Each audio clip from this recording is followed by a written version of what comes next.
Halo Hunters, welcome back to my channel in the Midnight Hunter TV. Gua balik lagi dan kali ini gua mau review armor Iron Man-nya yang paling unik karena warnanya putih, yaitu Mark 39, codename Star Boost dari ZD Toys. Oke, nggak perlu lama-lama, langsung kita mulai aja ya Hunters. Lo bisa komen dan diskusiin bareng di sini.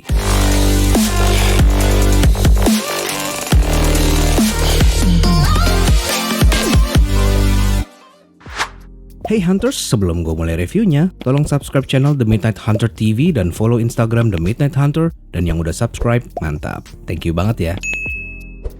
Iron Man Mark 39 juga dikenal dengan nama Gemini dan Star Boost adalah suborbital suit dan merupakan salah satu dari beberapa armor Iron Man baru yang dibuat oleh Tony Stark sebagai bagian dari Iron Legion. Armor ini dibuat beberapa waktu setelah pertempuran New York. Armor ini mendapatkan nama Star Boost karena kemampuannya untuk melakukan perjalanan dengan jangkauan suborbital dan menjelajahi luar angkasa. Sesuai dengan namanya, armor ini muncul di film Iron Man 3. Mark 39 Star Boost ini terlihat sekilas dalam film Iron Man 3 selama adegan pertempuran klimaks di mana Tony Stark menggunakan beberapa armor dari House Party Protocol untuk melawan tentara ekstremis. Secara kekuatan, armor ini punya beberapa kelebihan, yaitu armor ini dibuat dengan bahan yang mampu bertahan terhadap suhu dingin dan radiasi di luar angkasa, serta dilengkapi dengan tangki oksigen agar Tony dapat bernapas saat berada di luar angkasa. Terus, armor ini juga mampu optimal ketika dipergunakan untuk perjalanan jauh. Terus juga Mark 39 ini adalah armor pertama dan satu-satunya yang menampilkan plat berwarna putih dalam desainnya, bersama dengan beberapa plat hitam dan emas. Oke, kira-kira itu aja informasi dan backstory dari filmnya Iron Man 3. Oke, mari kita lihat packagingnya. Dari segi estetik, bentuk desain packagingnya ini masih sama seperti versi Iron Man single pack, namun dengan beberapa perbedaan di bagian desain cover. Kita bisa lihat di bagian depannya ini ada ilustrasinya Iron Man Star Boost di sini. Medium close up bagian dada dan kepala. Packagingnya ini juga dinominasi desain berwarna hitam dan silver, dan juga ada aksen putihnya. Berikut juga dengan logo Marvel, stiker lisensi dari Disney, juga judul film Iron Man 3 yang di-emboss. Dan Iron Man ini juga masih dalam seri Infinity Saga-nya by ZD Toys. Namun tulisan 39-nya sepertinya ada kesalahan ketik alias typo karena kurang satu X-nya di sini.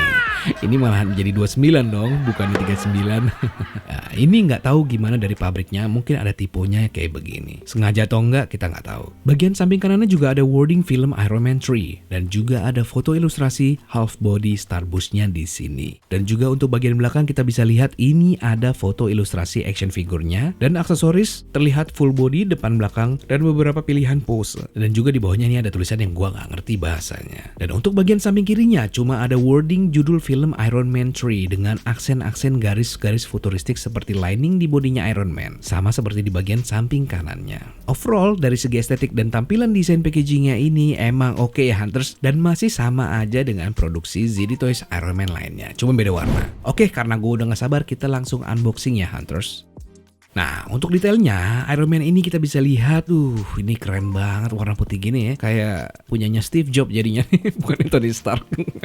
Terus juga ini pada bagian scope-nya ini juga kelihatan rapih ya, ini unik banget dan lebih rapih kalau gue bisa bilang. Ini tingkat kerapihannya juga kelihatan di bagian lining-liningnya ini ya, paint job-nya ini detail ya, dan juga ada aksen berwarna gold-nya di sini. Dan yang gue paling suka ini bagian warna silvernya ini, di bagian totol-totolnya ini nih mirip karbon. Oke, kita lihat bagian sampingnya dan belakang ini detailnya juga cukup bagus ya. Terus juga di bagian bawahnya menurut gua ini udah oke. Kita bisa lihat di bagian proporsinya juga udah bagus, walaupun di bagian pundaknya agak kegedean ya. Emang begini kayaknya ya. Terus juga bagian flapnya nggak ada karena ini udah integrasi sama suitnya, mirip kayak pakai jetpacknya astronot. Oh iya, ini juga terlihat detail-detail lining warna merahnya kecil-kecil di sini. Ada aksen goldnya. Ini versi regulernya dan bukan versi yang LED. Jadi bagian dadanya nggak bisa nyala. Overall untuk detail dan proporsinya ini udah oke banget. Dan yang paling penting ini unik. Dan untuk artikulasi bagian kepalanya kita bisa lihat ini bisa diputar kanan kiri, tapi sayangnya naik turunnya masih juga terbatas. Terus untuk bagian tangannya ini dia juga udah double join dengan sendi yang kecil di bagian dalamnya ini bisa ditarik, bisa dipanjangin sedikit supaya lebih luas kalau lu mau pose-pose di bagian tangannya. Nah, untuk tangannya ini bisa 90 derajat ke samping. Swivelnya juga bisa diputar, shoulder armornya pun juga bisa ditekuk lebar ke samping untuk mempermudah pose di tangan. Dan untuk bagian siku ini udah double double joint juga, terbatas sih tapi tetap lumayan kalau ditekuk, contohnya seperti ini. Bagian telapak dan pergelangan tangannya juga bisa diputar 360 derajat dan bisa diganti-ganti pakai variasi gestur tangan pengganti lainnya.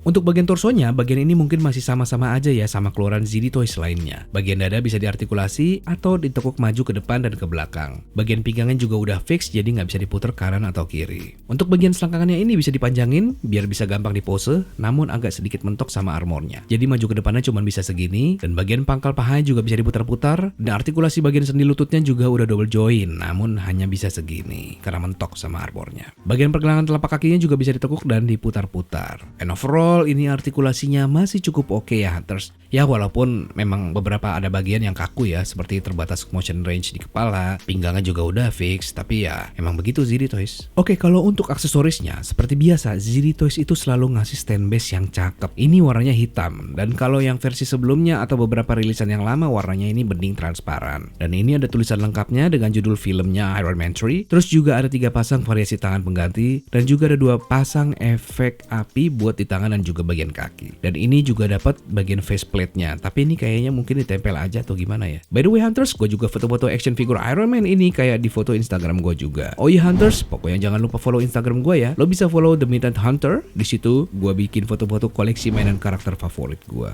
Oke, kalau untuk skalanya ini ya Hunters, ini skalanya 1/10, tinggi sekitar 7 inch. Yang skalanya ini menurut gue paling enak buat digenggam di tangan gue. Ini juga nggak beda jauh sama Iron Man keluaran ZD Toys lainnya. Bentuknya ini juga sebenarnya mirip sama Mark 7 ya, cuma kayak agak lebih gede aja pundaknya. Dan ini gue bandingin sama tingginya The Mandalorian yang 6 inci dan Batman The Dark Knight dari McFarlane 7 inch juga. And overall dari segi tampilan keseluruhannya Iron Man Mark 39 Starboost ini keren banget dan juga unik dengan warna yang eye-catching, bikin keren kalau dipajang di lemari lo. Namun ada beberapa kekurangannya yang akan gue highlight lagi di akhir video ini. Oke Hunters, buat kalian yang suka banget sama karakter Iron Man ini, gue rekomendasikan lo wajib punya ya Hunters. Terus, apa sih yang bikin gue suka banget? Buat skala 1/10 atau 7 inch lebih dikit ini, sculptingnya ini udah keren banget. Proporsi dan bodinya ini juga lebih keren, lebih bagus, dan paint jobnya juga keren banget ini warna putih. Dengan aksesoris yang lumayan banyak, bikin dia cukup, ya worth lah. Dan ada juga yang gue kurang suka. Ya, namanya juga ZD Toys ya, kita tahu dimana kekurangannya dia itu kurang di bagian torsonya, yaitu di pinggangnya, karena udah fix. Dan juga ini motion range-nya susah ya, kepalanya juga terbatas ya, atas bawahnya. Jadi agak susah kalau mau dibikin pose superhero landing. Dan ini juga bagian-bagian armornya juga ada beberapa yang gede, jadi nggak bisa luwes untuk digerakin. Kayak bagian paha dan juga bagian yang lainnya. Dan untuk harganya, ini gue beli di harga kisaran 270 sampai 300 ribuan ya Hunters. Dan yang pastinya ini harganya worth buat lo kalau lo suka banget sama karakter Iron Man Starboost ini ya Hunters. And by the way, lo bisa cari ini di offline store atau juga online marketplace. Mungkin lo bisa dapat harga yang spesial ya. Oke Hunters, sekian aja dulu review singkat gue The Midnight Hunter TV. Lo bisa follow gue di Instagram, linknya ada di deskripsi. Dan jangan lupa subscribe channel ini dan nyalain lonceng notifnya supaya lo bisa tahu duluan info dari video yang gue review selanjutnya. And keep hunting.